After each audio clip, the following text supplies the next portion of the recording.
Ayer pudimos ver la descoordinación en el gobierno de Mariano Rajoy en lo que se refiere a la respuesta para el proceso separatista de Cataluña. García Margallo, a primera hora de la mañana, en un desayuno informativo, no descartaba la posibilidad de suspender la autonomía de Cataluña si el presidente Artur Mas no cumple la ley. Poco después se producían infinidad de reacciones desde los diferentes partidos en la oposición, que concluían con nada menos que el ministro del Interior, Jorge Fernández Díaz, diciendo que en ningún caso Mariano Rajoy le ha dicho a él que vaya a aplicar el 155 de la Constitución, y esto cuadra bastante más con la actitud que ha mantenido hasta ahora Mariano Rajoy, que siempre ha dicho confiar en que Artur Mas va a cumplir el fallo del Tribunal Constitucional. Lo cierto es que en este sentido se agradecería que el presidente del Gobierno dijera al menos algo para mostrar una imagen más contundente ante el proceso separatista, porque a unos días de que tenga lugar ese referéndum, a unos meses, el 9 de noviembre, lo que empieza es a parecer que el Gobierno ni siquiera está coordinado en la respuesta que pretenden dar, tanto a nivel político como a nivel judicial. Escuchamos las declaraciones que realizaba ayer García Margallo a primera hora del día y después la respuesta del ministro del Interior. El Gobierno en este tema lo único que puede hacer es utilizar todos los medios a su alcance. Todos los medios a su alcance, toda la ley, solo la ley, pero toda la ley, para evitar que se produzca un referéndum de secesión que es contrario al ordenamiento jurídico español. Incluida la suspensión de la autonomía. Incluido lo que haya que incluir para que esa consulta no se celebre. En ningún momento a mí el presidente del Gobierno me ha dicho, ni le he oído hablar de la suspensión de la autonomía catalana. En ningún momento. Eso es lo que tengo que decir. Lo que sí me ha dicho, y le he oído decir, como le han oído decir ustedes muchas veces, es que evidentemente una consulta ilegal no se producirá. Bueno, y son varios diarios los que publican que efectivamente Moncloa no tiene intenciones de suspender la autonomía de Cataluña. En Libertad Digital hay una crónica de Pablo Montesinos donde relata que existe además malestar entre las filas populares o del propio Ejecutivo por el hecho de que sea siempre el titular de Exteriores quien hable de las cuestiones referidas a Cataluña, como si ya estuviéramos refiriéndonos a una comunidad que no tiene nada que ver con España. Las declaraciones de Margallo, como decíamos antes, provocaban una cascada de reacciones. Escuchamos lo que decían desde Esquerra Alfred Bosch y también desde el PNV Aitor Esteban. Un poco de sensatez al ministro García Margallo, que deje de hacer el incendiario y que le ponga un poco de inteligencia como han hecho en Escocia, ¿no? Donde lo están solucionando a través de las urnas. A la suspensión de la autonomía, no sé, y al envío de tanques también, ¿no? Todo lo que haya que incluir, dicho así, la verdad es que suena muy fuerte. Lo preocupante es que no quieran abrir puertas a la democracia. El propio presidente de Cataluña en el Parlamento Autonómico, Artur Mas, decía esto tras las declaraciones de García Margallo. Fíjese hasta dónde hemos llegado. Con un gobierno y un partido que incumplen leyes, hemos llegado al punto de que una nación como Escocia gana por votar, el gobierno del Estado permite votar. Y otra nación como la catalana, que tiene una mayoría que quiere votar, el ministro amenaza con suspenderle la autonomía. El ministre d'Afers Exteriors d'aquell govern l'amenaça amb suspendre-li l'autonomia. Bueno, pues muchísima polémica por el hecho de que Margallo reclamara cumplir la ley y aplicar la Constitución, pero no ha habido ningún tipo de reacción tan contundente cuando se ha hablado de no cumplir la ley, como es el caso de Artur Mas, que además lleva ya mucho tiempo incumpliéndola en lo que se refiere a materia lingüística. Ayer también desde el Partido Socialista hablaba sobre las declaraciones de García Margallo. Pedro Sánchez le pillaba al líder de la oposición en el exterior. Recogiendo sus declaraciones ha estado nuestra corresponsal comunitaria Macarena Lora. Buenos días. Hola, muy buenos días. El secretario general de los socialistas arremetió ayer desde Estrasburgo contra el ministro Margallo y contra lo que calificó de discurso frentista del gobierno. Pedro Sánchez apeló al sentido de la convivencia entre españoles y pidió sensatez al ministro, al que le reprochó un error. Me parece que el señor Margallo ha cometido un error. Creo que tenemos que hablar de convivencia, de entendimiento, tenemos que hablar de construir puentes y no de crear frentes. Creo que Cataluña y el conjunto de España estamos viviendo una crisis de Estado en la cual lo que tenemos que hacer es introducir mesura, introducir sensatez. Crisis de Estado fue el diagnóstico de la oposición, desde la que Sánchez invitó a afrontar juntos los problemas cotidianos de la gente de a pie. En Cataluña hay ahora mismo 50.000 niños con riesgo de malnutrición. En Cataluña ha aumentado la desigualdad en un 48%. Moderación, por tanto, pidieron los socialistas al Gobierno ante el desafío separatista, el mismo día en que el ministro Margallo reiteraba aquello de solo la ley, pero toda la ley. También hablaban desde Izquierda Unida Joan Coscubiela y desde UPyD Rosa Díez.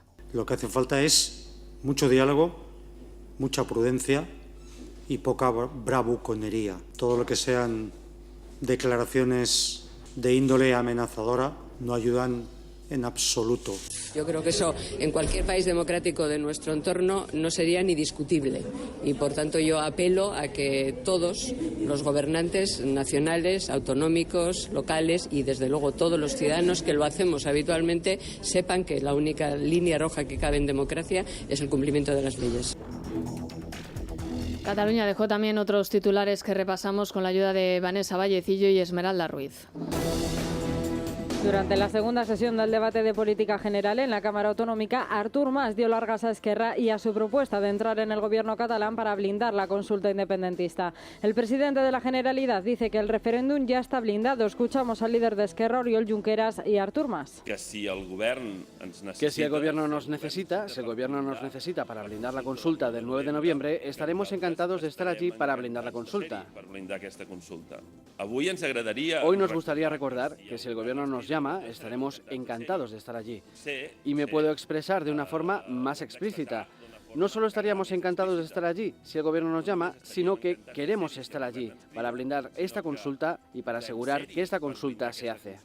Para asegurar que aquesta consulta es fa. El concepte blindar ja me El concepto blindado ya me lo explicará. Yo no acabo de entenderlo porque si es por blindar la consulta, yo le diría que la consulta ya está blindada. Yo le agradezco su ofrecimiento público. El seu oferiment públic. Desde el PSC, Miquel Iceta ha ofrecido a Mas su apoyo para acabar la legislatura. Alicia Sánchez Camacho, del Partido Popular Catalán, dice que el presidente catalán no se atreve a sacar las urnas y el líder de Ciudadanos, Albert Rivera, se pregunta si habrá elecciones cada 2 años. Escuchamos a Iceta, a Sánchez Camacho y a Rivera durante su intervención en el Parlamento Autonómico. Para la estabilidad política, el crecimiento económico, la cohesión social, el refuerzo nacional puede contar con nosotros. Para aventuras, rupturas o el desmantelamiento del Estado social, no. O el desmantellament de l'estat social, no.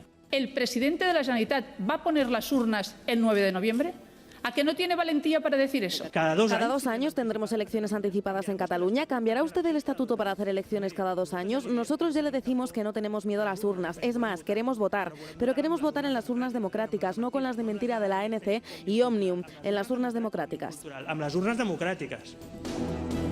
Bueno, lo sorprendente en este caso es que mientras Artur Mas está planteando todo un desafío al Estado de Derecho, le lluevan encima las propuestas para mantener el gobierno en Cataluña. Sorprende menos desde Esquerra Republicana, a pesar de que hasta ahora habían mantenido la idea de que no querían entrar en el Ejecutivo, sobre todo porque les benefician las encuestas como primer partido que podría gobernar en Cataluña. Más sorprendente, sin duda, es la postura del Partido Socialista Catalán, que en este caso está ofreciendo a Artur Mas todo un beneficio, como es concluir la legislatura en pleno desafío separatista. Les hablamos ahora del caso de los Pujol, porque vamos conociendo poco a poco qué es lo que declaró exactamente la Audiencia Nacional Jordi Pujol Ferrusola y, sobre todo, la confianza que mostró ante el magistrado, permitiéndose incluso ironizar sobre algunas de las acusaciones que pesan sobre él. Jordi Pujol Jr. declaró ante el juez Pablo Ruz sobre el traslado a Andorra de bolsas con billetes de 500 euros que la gente no va así por la vida. Yo la exclusiva la voy a dar en el juzgado, afirmó en referencia a las declaraciones de María Victoria Álvarez en los medios de comunicación. Sobre sus inversiones dijo en la Audiencia Nacional que es un dinamizador de negocios. Mientras el fiscal general del Estado, Eduardo Torres Dulce, defendió la decisión de no pedir medidas cautelares contra Pujol y contra su exmujer Mercè Gironès. Dice que no había elementos suficientes para pedirlas y que estamos en un momento procesal muy embrionario. Al hilo de la situación procesal del asunto, muy embrionario todavía, de la documentación de la que disponemos, de la actividad que hasta ese momento, de la inactividad que se ha producido por el sujeto o los sujetos imputados de ayer, no había elementos bastantes para entender que cabía adoptar las medidas cautelares. En este caso, de nuevo, surge la pregunta que ya se lanzaba aquí en este programa, y es por qué entonces sí se adoptaron esas medidas cautelares contra Luis Bárcenas, y sobre todo el abordar la cuestión de que al final la justicia en este caso va con muchísimo retraso. Ya vimos como el juez Pablo Ruz tardó muchísimo en reclamar información a los diferentes países donde los Pujol tienen cuentas en el extranjero, y como ahora mismo la Fiscalía muestra reticencias para pedir medidas cautelares tan simples en algunos casos como retirarle el pasaporte a Jordi Pujol y a su exmujer. Nos quedamos en Cataluña porque hoy el diario El Mundo publica una sorprendente información, aunque ya cada vez sorprende menos, y es el hecho de que mientras se siguen incumpliendo las sentencias del Supremo para que pueda estudiarse en español en esta comunidad, ahora resulta que el gobierno de Artur Mas pretende impartir el árabe. Según un documento al que ha tenido acceso el diario El Mundo, la Generalidad de Cataluña ofrece a Rabat tutelar el Islam en Cataluña y a los inmigrantes introducir el árabe y el tamazight o bereber en horario lectivo en la enseñanza. Además, la ley de consultas que se dispone a aprobar el Parlamento Regional prevé que la mayoría de los inmigrantes puedan votar. Actualmente, más de 270.000 marroquíes viven en la región. Los servicios de inteligencia alertan de que esta política hacia la comunidad musulmana podría resultar en un incremento del islamismo en Cataluña. Además, también en Cataluña, el municipio de Vilassar de Dalt no tendrá que colocar la bandera de España en su ayuntamiento. Basta con que ondee la señera y la bandera del consistorio. El juzgado número 17 de Barcelona ha fallado a favor del ayuntamiento, desestimando la denuncia interpuesta por el Estado en materia de banderas oficiales. Se acoge a un fallo de forma. Bueno, pues en este caso también echamos de menos cuál es la postura exactamente de la Fiscalía y del Ejecutivo de Mariano Rajoy cuando estamos viendo que constantemente en Cataluña se incumple la ley sin que nadie actúe.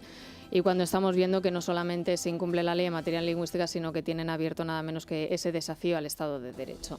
Gallardón, por cierto, ayer utilizaba este desafío para no responder a las preguntas de la prensa sobre la reforma de la ley del aborto y ese paso atrás que parece que ha dado el Ejecutivo. No quería pronunciarse el ministro de Justicia sobre la posibilidad de que pueda presentar su dimisión. Alberto Ruiz Gallardón tendrá que responder hoy en el Congreso de los Diputados a las preguntas de la oposición sobre la reforma de la ley del aborto. El PSOE pretende que el ministro de Justicia aclare durante la sesión de control al Gobierno si pretende seguir adelante con sus planes. Ayer, al ser preguntado por su posible dimisión si el Ejecutivo no aprueba la polémica reforma durante esta legislatura, Gallardón evitaba responder y decía que ahora mismo está centrado en la cuestión de Cataluña. En esa tarea estamos esta semana y, desde luego, yo la próxima semana hablaré con todos ustedes. Muchísimas gracias.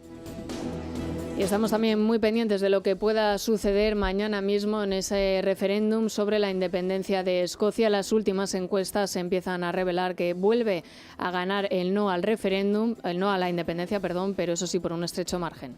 En concreto, estas tres nuevas encuestas dan la victoria a un no con un 52% frente al 48% que pide el sí. Mientras tanto, los tres principales partidos del Parlamento británico han firmado una carta conjunta en la que ofrecen una mayor autonomía en caso en que venza el no. El gobierno escocés desconfía de esta oferta, que califica de desesperada. Por su parte, el ex primer ministro Gordon Brown defiende la integración. Escuchamos a la viceministra principal de Escocia y al dirigente laborista. Mucha gente se pregunta si existía una verdadera intención de devolver más poderes al Parlamento escocés, porque eso no ha ocurrido en lugar de unos días del referéndum. No importa si somos escoceses, ingleses, galeses o de Irlanda del Norte. Tenemos los mismos derechos civiles, políticos, económicos y sociales. Ese es el futuro. Identidades distintas pero integradas. La jornada nos ha dejado también otras noticias, las repasamos de forma más breve. En Vallecas, una niña de 11 años ha sido objeto de un intento de rapto. El suceso se produjo a las 9:30 de la mañana cuando sus padres acababan de despedirse de ella a las puertas del centro escolar. En esos momentos, un hombre de entre 58 y 60 años, según apuntan los testigos, entre ellos el director del centro, se acercó a la menor y la invitó a que subiera a su coche. Ella se negó y, asustada, corrió al interior del colegio para avisar de lo ocurrido. La descripción de los testigos no coincide con la del pederasta de Ciudad Lineal. La principal pista que sigue ahora la policía es que el coche del individuo era alquilado. 50 personas tuvieron que ser atendidas ayer en el Toro de la Vega de Tordesillas, en Valladolid, algunos por asta de toro y otros por la batalla campal a pedradas que se desencadenó entre defensores de esta fiesta popular y los centenares de antitaurinos que intentaron impedirla. La Consejería de Salud inspecciona los depósitos de agua de Sabadell para intentar dar con el foco de Legionela, que ha dejado ya 2 fallecidos y una veintena de afectados. 3 personas han sido dadas de alta, pero otras 17 permanecen en el hospital. En 2001, un brote de Legionela afectó a 600 500 personas y causó 4 muertes. Dimas Jimeno, sobrino de Isidoro Álvarez, es el nuevo presidente del Corte Inglés. Ha sido nombrado por el Consejo de Administración en la tarde de ayer, convirtiéndose así en el 4º presidente de la historia de esta cadena. El relevo se estaba preparando desde 2013, cuando Isidoro Álvarez puso a Dimas Jimeno al frente de la dirección general. El portavoz del Gobierno vasco, Josu Erkoreka, ha hablado sobre el encuentro del lunes entre el presidente Mariano Rajoy y el lehendakari Íñigo Urkullu en la Moncloa. En la reunión no se trató el debate independentista catalán ni la celebración del referéndum escocés. Estuvo centrado en la demanda vasca para la que el Gobierno cumpla con sus compromisos de inversiones en el País Vasco en materias como el AVE o el desarrollo del Estatuto de Gernika. Erkoreka explica que Urkullu esperaba compromisos más concretos por parte de Rajoy. Pues lógicamente el lehendakari esperaba una respuesta más comprometida, más profunda, ¿no? Algo más de lo que ha sido capaz de ofrecer el presidente del Gobierno. En cualquier caso, el presidente del Gobierno no se cerró a ninguna posibilidad. El rey Felipe VI ha destacado los graves problemas por los que atraviesa el sistema educativo español y sus consecuencias a la hora de la inserción laboral. En un acto sobre la apertura del curso escolar en Orense, el monarca ha instado a aumentar de manera urgente la calidad de la educación para adaptarla, dijo, a la sociedad del conocimiento y al mundo globalizado.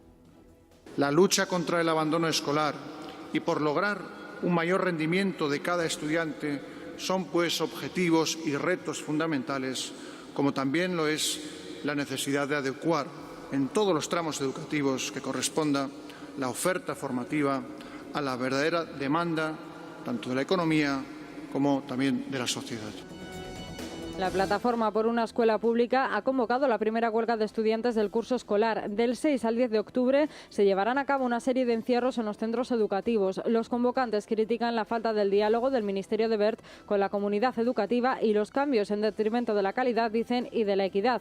Aunque padres y profesores no están de acuerdo con la huelga, el sindicato de estudiantes amenaza con nuevos paros. Ana García, su portavoz. Si no retroceden todos sus ataques, esta no será la única huelga. Habrá muchas más. Vamos a llenar todo el estado de protestas hasta que aparen todos estos ataques, porque desde luego no nos resignamos a que nos quiten, a que nos roben el derecho a estudiar.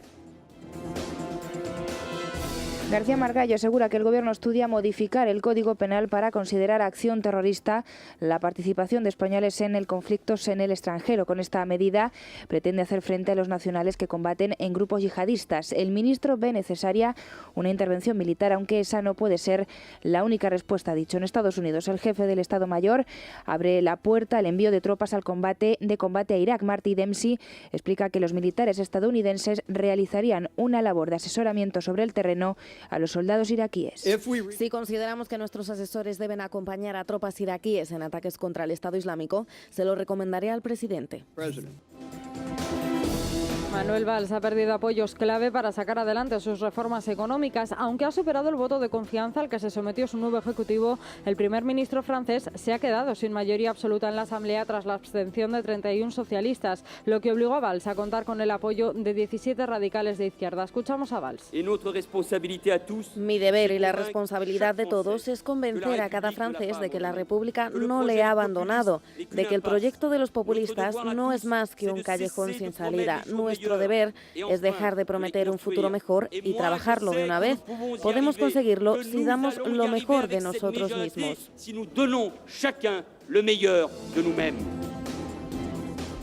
Bueno, y vamos con Iberia, que es la mejor manera de volar y la más segura, Vanessa. Así es, Maite, 3 conceptos hoy voy a dar: rápido, cómodo y muy fácil de utilizar. Así es el servicio MyBackTack de Iberia, un servicio con el que podremos emitir la etiqueta de nuestro equipaje desde iberia.com y así llegar con todo hecho al aeropuerto. Si vas a realizar una escapada dentro de España o a Suiza o algunos destinos de América Latina, utiliza MyBackTack y evitarás esperas innecesarias. Entra en www.iberia.com y verás que con MyBackTack todo son ventajas. Bueno, vamos también ya a la tertulia. Les recomendamos, como siempre, que nos dejen su opinión llamando al 91 409 0503, 91 409 0503 para dejar un mensaje en el contestador. También nos pueden escribir un correo electrónico a la dirección eslamanana@esradio.fm y tienen a su disposición también, por último, nuestra cuenta en Twitter @eslamanana_de_FJL. Ya saben que entre todos los que participen sorteamos diariamente un lote de naranjas Lola que se llevó ayer José Israel Rodríguez